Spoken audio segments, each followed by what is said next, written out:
एक छोटे से गांव बसंतपुर में रोहित नाम का लड़का अपने माता पिता के साथ रहा करता था। रोहित के पिताजी का बहुत बड़ा व्यापार था। वह अपने गांव में सबसे अमीर व्यक्ति थे। रोहित बचपन से ही बहुत लाड़ प्यार में बड़ा हुआ था। रोहित अपने माँ बाप की इकलौती संतान थी।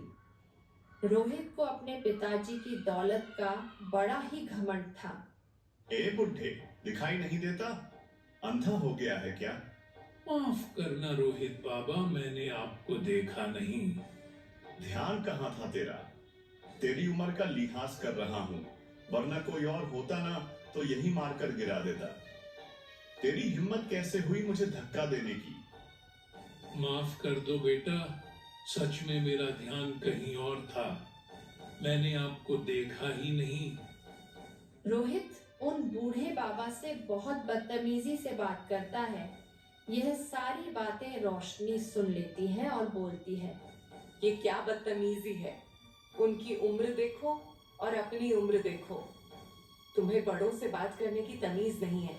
अगर वह कह रहे हैं कि उन्होंने तुम्हें नहीं देखा, गलती से धक्का लग गया होगा, तुम इतनी सी बात का इतना बड़ा बतंगड़ क्यों बना रहे हो?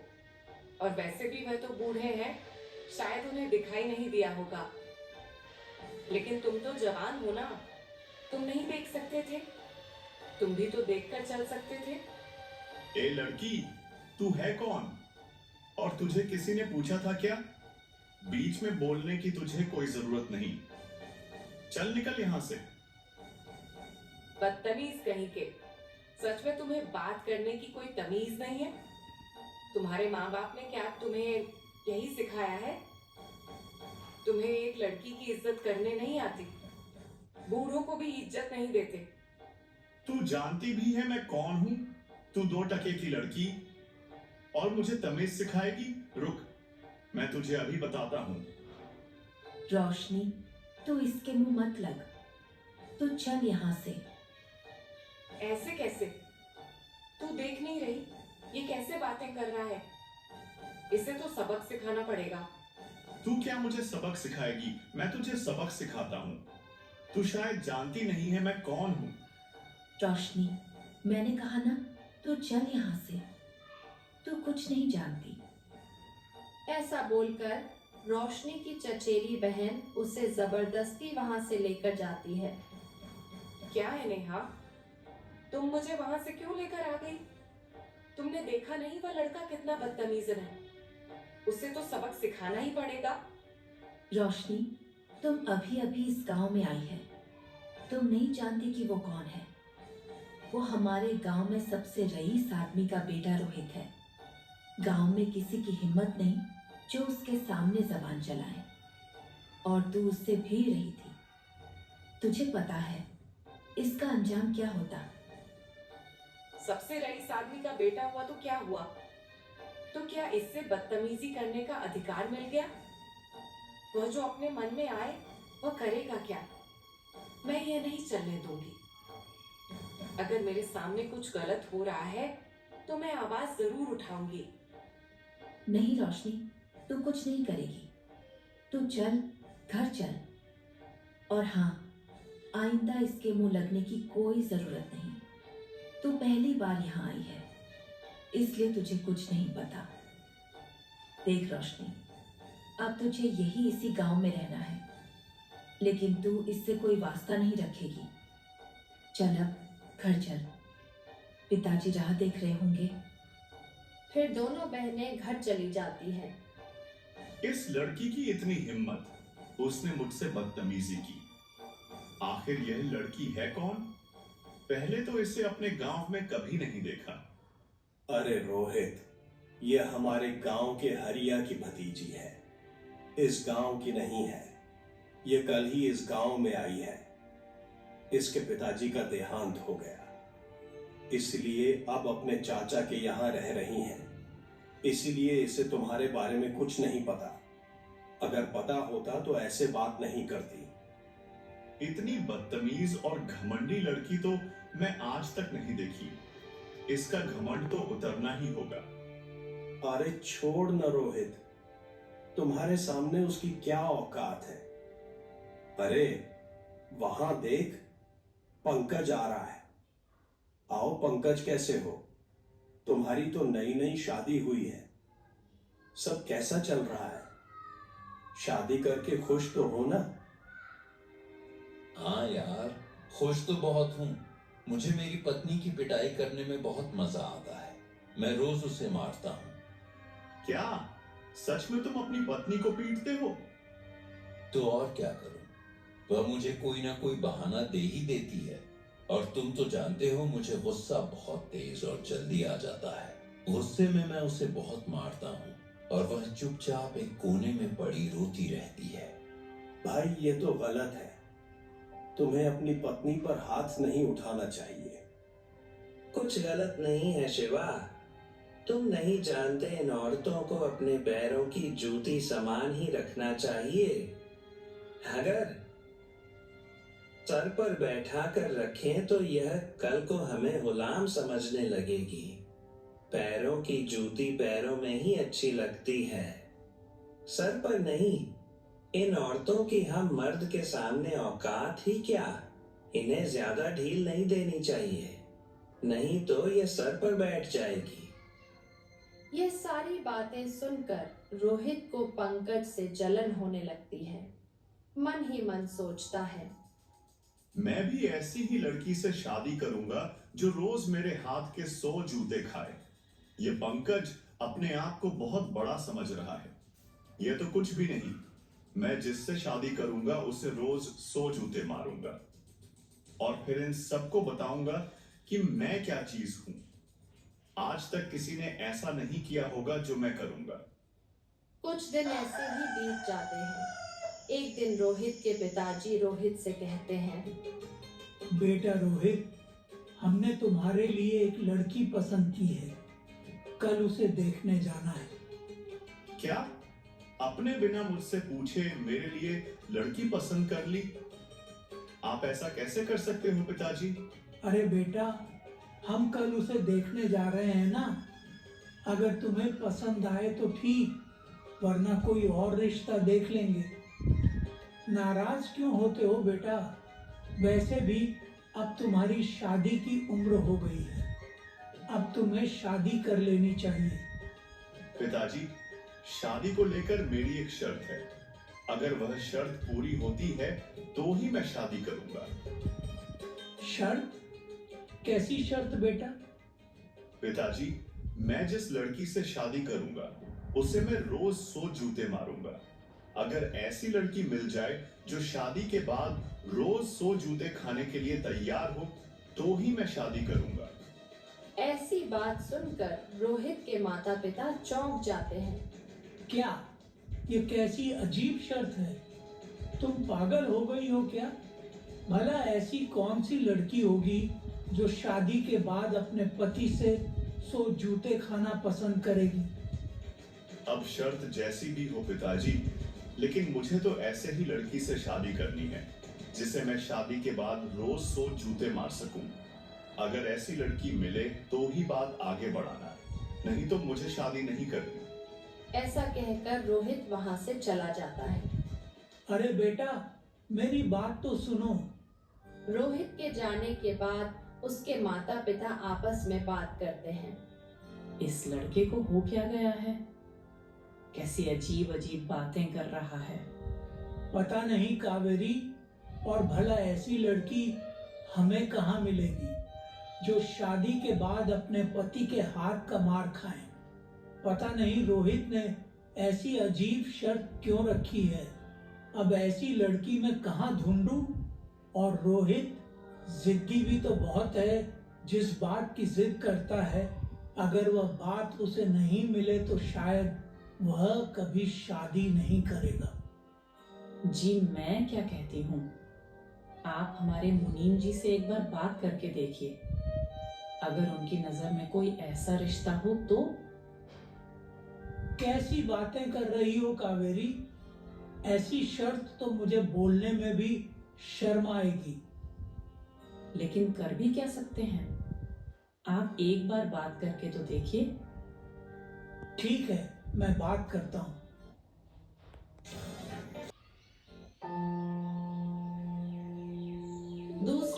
रोहित के पिताजी अपने मुनीम को रोहित के शर्त के बारे में बताते हैं।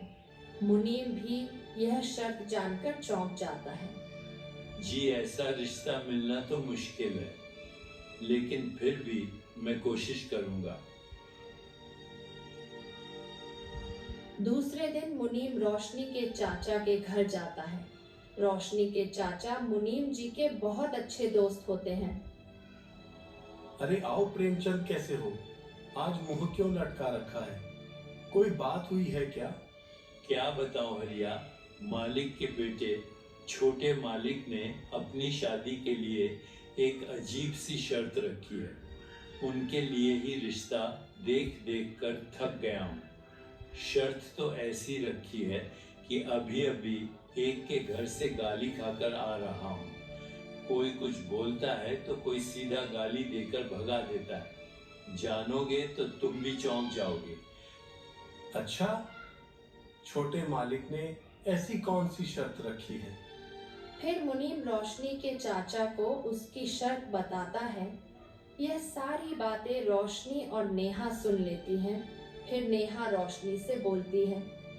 ये उसी लड़की के बारे में बात कर रहा है जिससे उसे दिन तेरी बहस हुई थी।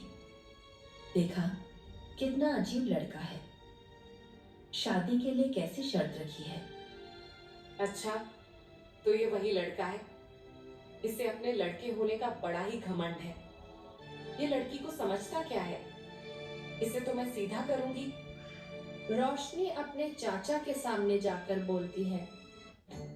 चाचा जी, मैं उस लड़के से शादी करने के लिए तैयार हूँ। उसने जो शर्त रखी है वह मुझे मंजूर है। रोशनी बेटी, ये तुम क्या कह रहे हो? तुम्हें उसे लड़के से शादी क्यों करनी है? और तुमने सुना ना उसने क्या शर्त रखी है, फिर भी तुम? हाँ चाचा जी, मैं सब जानती हूँ और मुझे शर्त भी पता है। इसलिए तो कह रही हूँ, मुझे वह शर्त मंजूर है और मैं उस लड़के से शादी करना चाहती हूँ। नहीं बेटा, ये तुम क्या कह रही हो? हम तुम्हारी शादी उस लड़के से कभी नहीं करेंगे। तुम उन लोगों को नहीं जानती। शादी के बाद पता नहीं वह तुम्हारे साथ कैसा सलूक करेगा। तुम्हें पिटेगा, और यह सब जानते हुए हम तुम्हारी शादी उससे करवा दूं?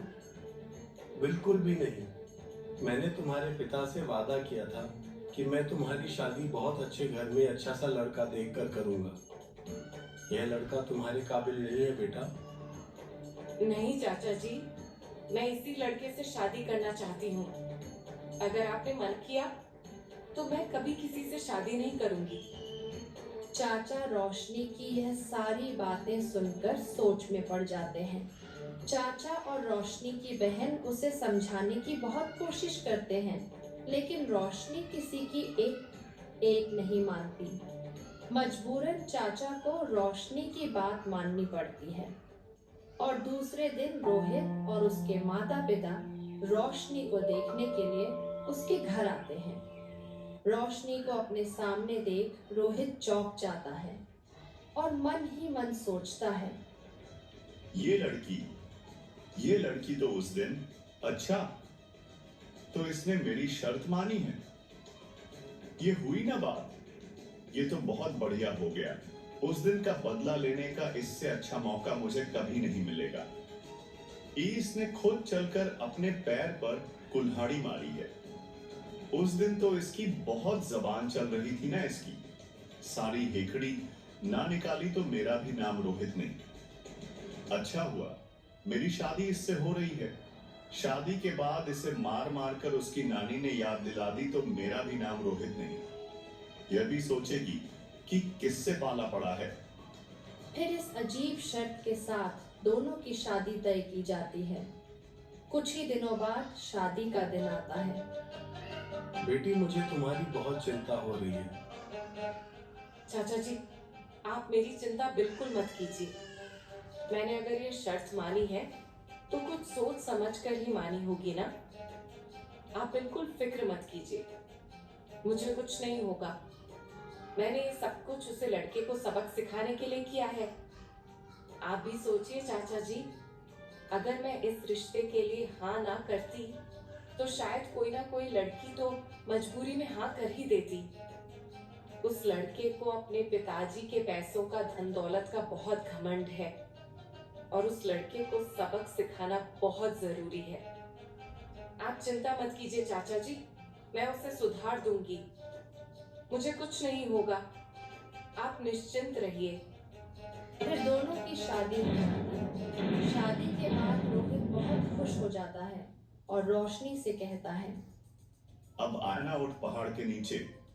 उस दिन तो बहुत जुबान चल रही थी ना, अब देखता हूँ क्या करती हो। अब तो तुम्हारा सर और मेरी जूती।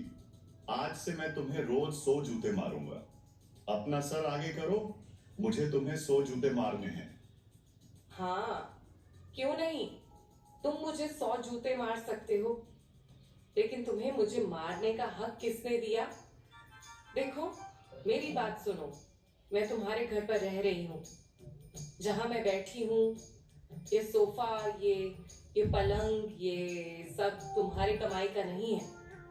यहाँ तक कि यह घर भी तुम्हारे कमाई का नहीं है। अब मैं इस घर में रहूंगी, खाऊंगी, पीऊंगी, उसमें भी तुम्हारी कोई कमाई नहीं है। सारा कुछ तो तुम्हारे पिताजी ने कमाया हुआ है। फिर मैं तुम्हारी मुलाजिम कैसे हुई? तुम किस अधिकार से मुझे मारोगे? तुम जैसा कहोगे मैं वैसा करने के लिए तैयार हूँ। तुम्हारी गुलाम बनने के लिए तैयार हूँ, लेकिन उसके लिए तुम्हें मुझे अपनी कमाई से अपने घर में रखना होगा, अपनी कमाई का भोजन खिलाना होगा, तब जाकर तुम मुझे मार सकते हो। ये सारी बातें सुनकर रोहित सोच में पड़ जाता है। बोलो, तुम्हारी कमाई का इस घर में क्या है? बात तो सच है, मेरी कमाई का तो इस घर में कुछ भी नहीं है, कोई भी चीज नहीं है। मैंने आज तक 1 रुपए तक नहीं कमाया। सब कुछ मेरे पिताजी का ही है, मेरा तो कुछ भी नहीं है। वही तो मैं कह रही हूँ, पहले कुछ रुपए पैसे कमाओ और अपने पैसों से मेरा गुजारा करो, अपने पिताजी के पैसों से नहीं। अगर तुम अपने पैसों से मेरा गुजारा करोगे तो ही तुम मुझे अपने हाथ से मार सकते हो, तब जाकर तुम्हारा मुझ पर अधिकार होगा। लेकिन अफसोस, तुम तो मुफ्त की रोटियां तोड़ते हो, तुमसे तो कोई काम नहीं हो पाता, तुम कुछ नहीं कर सकते। अच्छा, तो ठीक है, तुम क्या समझती हो, मैं काम नहीं सकता? मैं सब कुछ कर सकता हूँ। मैं तुम्हें मेरे पिताजी से भी ज्यादा धन दौलत कमा कर दिखाऊंगा। फिर मैं देखता हूं तुम क्या कहती हो। अगर तुम यही चाहती हो तो यही सही, मैं तुम्हें कमा कर दिखाऊंगा, तब तक मैं तुम्हें हाथ नहीं लगाऊंगा। और हाँ, जब मैं अपने पैसे कमा कर लाऊंगा तो आज से लेकर तब तक सारे दिन गिन कर रखूंगा, और रोज के 100 जूते के हिसाब से मैं तुम्हें एक ही बार में उतने जूते मारूंगा। हाँ, हाँ, क्यों नहीं, मुझे मंजूर है। अगर तुमने पैसे कमा लिए और अपने पैसों से मेरा गुजारा करने लगे तो मेरा सर और तुम्हारी जूती मुझे मंजूर है। अच्छा, तो फिर ठीक है, मैं कल ही पैसे कमाने के लिए जाऊंगा। रोहित को अपने आप पर बहुत घमंड होता है। दूसरे दिन वह अपने पिताजी से कहता है, पिताजी, मैं बाहर पैसे कमाने के लिए जा रहा हूँ, कब लौटूंगा पता नहीं सकता, लेकिन जब तक मैं पैसे नहीं कमा लेता मैं वापस नहीं आऊंगा। ये क्या कह रहे हो बेटा? तुम्हें पैसे कमाने की क्या जरूरत? हमारे पास सब कुछ तो है, तुम्हें काम करने की कोई जरूरत नहीं है।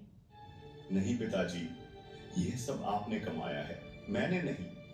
वह 2 टके की लड़की मुझे कहती है कि मेरा इस घर में कुछ नहीं है, सब कुछ आपकी कमाई का है, और शायद वह सच भी कह रही है। उसे लगता है मैं पैसे नहीं कमा सकता, लेकिन पिताजी, मैं सब कुछ कर सकता हूं। मैं भी पैसे कमा सकता हूं, और मैं इसीलिए बाहर जा रहा हूं। और जब तक कुछ कर नहीं लेता, कुछ बन नहीं जाता, मैं नहीं आऊंगा। रोहित के पिताजी मन ही मन सोचते हैं, मुझे लगता है बहू ने इसके मन में जो बात डाली है वह शायद सही है।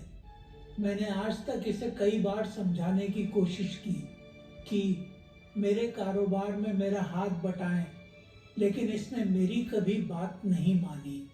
लेकिन आज बहू के कहने पर गुस्से से ही सही ये कुछ करना चाहता है। मुझे लगता है मुझे इस जाने देना चाहिए। ठीक है बेटा, जैसी तुम्हारी मर्जी, तुम जा सकते हो, मैं तुम्हें नहीं रोकूंगा। जितना जल्दी हो सके उतना जल्दी लौट आना, और अपना ख्याल रखना बेटा। अगर किसी बात की सच में कोई जरूरत पड़े तो वापस आ जाना। ठीक है पिताजी, मैं चलता हूँ। ऐसा कहकर रोहित घर से निकल जाता है और शहर की ओर निकल पड़ता है। शहर पहुंचते ही उसे एक आंख से अंधा आदमी मिलता है जो उससे कहता है, अरे बेटा, तुम्हारे पिताजी नहीं आए, वह आज आने वाले थे। माफ करना, मैंने आपको पहचाना नहीं। क्या आप मेरे पिताजी को जानते हो? हाँ बेटा, तुम्हारे पिताजी को कौन नहीं जानता। वह तो अक्सर यहाँ आया करते हैं। इतने बड़े व्यापारी हैं, उन्हें यहाँ सब जानते हैं। यहाँ तक कि यहाँ बहुत सारे लोगों ने उनसे कर्ज ले रखा है, और मैंने भी उनसे कर्जा लिया था, वापस चुकाना चाहता हूँ।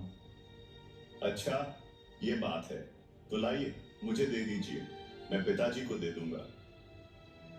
मैंने कर्ज के बदले तुम्हारे पिताजी के पास अपनी एक आंख गिरवी भी रखी थी, तो तुम मुझे मेरी आंख दे दो तो मैं तुम्हें पैसे दे दूंगा। ये तुम क्या बोल रहे हो? तुमने अपनी एक आंख गिरवी रखी है? आंख भी कोई गिरवी रखने की चीज है भला? मेरे पास और कुछ नहीं था, तो मैं मेरी एक आंख तुम्हारे पिताजी के पास गिरवी रखी थी। अब तुम मुझे मेरी आंख वापस करो। यह बात सुनकर रोहित को धक्का सा लगता है, बहुत सोच में पड़ जाता है। ये क्या कह रहा है? क्या सच में इसने पिताजी के पास एक आंख गिरवी रखी है? मुझे तो यकीन नहीं हो रहा। पिताजी ने तो मुझे इसके बारे में कभी कुछ नहीं बताया। शायद हो भी सकता है, मुझे तो व्यापार के बारे में कुछ नहीं पता कि पिताजी क्या करते हैं, कैसे करते हैं। देखिए, मेरे पास तो आपकी आंख नहीं है।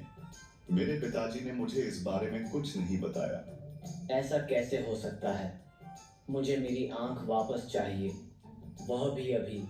नहीं तो मैं तुम्हें जाने नहीं दूंगा। मैं तुम्हें तुम्हारे पैसे लौटाने के लिए तैयार हूं ना, तो मेरी आंख मुझे अभी वापस चाहिए।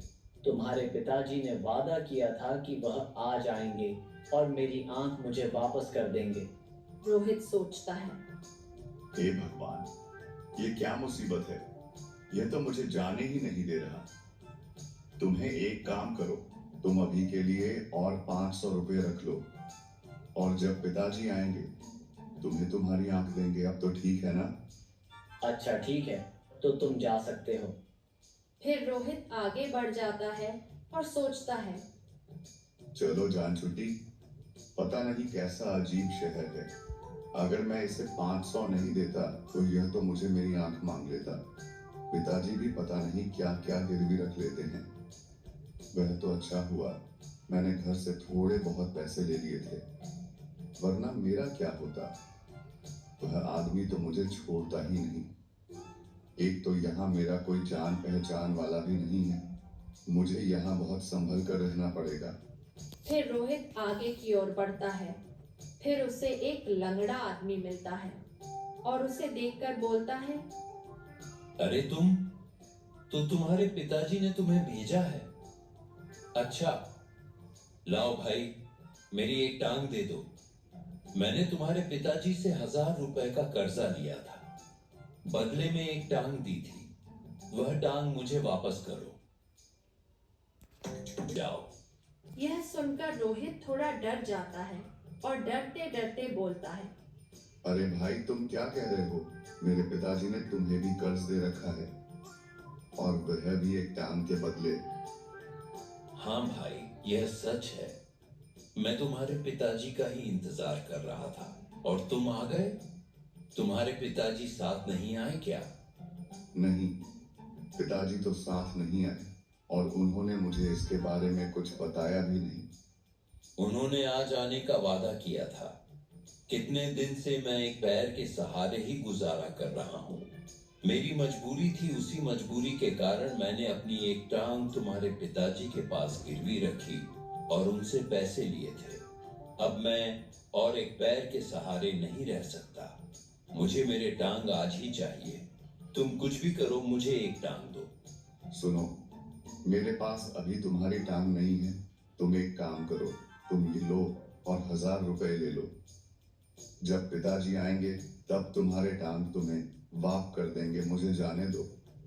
अच्छा ठीक है, अगर तुम पैसे दे रहे हो तो मैं कुछ दिन और एक टांग पर गुजारा कर लूंगा। तुम जा सकते हो। ऐसा बोलकर रोहित वहां से चला जाता है और सोच में पड़ जाता है। सच में कैसा अजीब शहर है। यहाँ कैसे कैसे लोग रहते हैं, और यहाँ के लोग क्या पैसों के लिए अपनी आंख टांग गिरवी रखते हैं। कितनी अजीब बात है। मुझे तो अभी भी यकीन नहीं हो रहा। लेकिन यह लोग मुझे जानते हैं, पिताजी को भी जानते हैं, तो सच ही होगा। शायद ऐसा ही होता होगा। मैंने तो कभी बाहर की दुनिया ही नहीं देखी। शायद पिताजी ऐसे ही व्यापार करते होंगे। चलो, अब मुझे यहाँ कोई काम देखना पड़ेगा। ऐसा सोच रोहित थोड़ा आगे बढ़ता है। फिर उससे एक पति पत्नी दिखते हैं जो रोहित को देख उसे कहते हैं, अरे तुम कैसे हो? तुम्हारे पिताजी कैसे हैं? जी, आप कौन? आप भी पिताजी को जानते हो? तुम्हारे पिताजी अक्सर यहाँ आया करते हैं, और जब भी यहाँ आते हैं हमारे घर जरूर आते हैं। चलो, तुम भी चलो।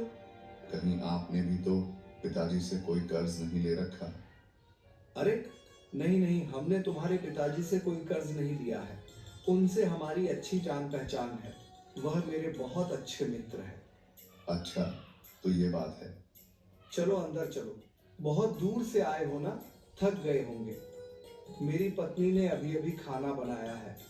अब तुम आ ही गए हो तो खाना खाकर ही जाओ। अच्छा ठीक है, चलिए। वैसे भी मुझे बहुत भूख लगी है। फिर रोहित उस आदमी के घर खाना खाने के लिए चला जाता है। खाना खाने के बाद रोहित को सोने के गिलास में पानी दिया जाता है। रोहित उस ग्लास को देखा सोच में पड़ जाता है। लगता है ये लोग भी काफी पैसे वाले हैं। सोने के गिलास में पानी। आखिर पिताजी के दोस्त है तो अमीर ही होंगे। वैसे ये लोग कहाँ चले गए? कहीं दिखाई नहीं दे रहे। रोहित बाहर जाकर देखता है तो उन्हें वह दोनों पति पत्नी कहीं दिखाई नहीं देते। रोहित को बाहर जाता देख दोनों पति पत्नी चुपके से उसे ग्लास को चुराकर रोहित के झोले में डाल देते हैं। फिर रोहित वापस आता है तो वह पति पत्नी वहीं होते हैं।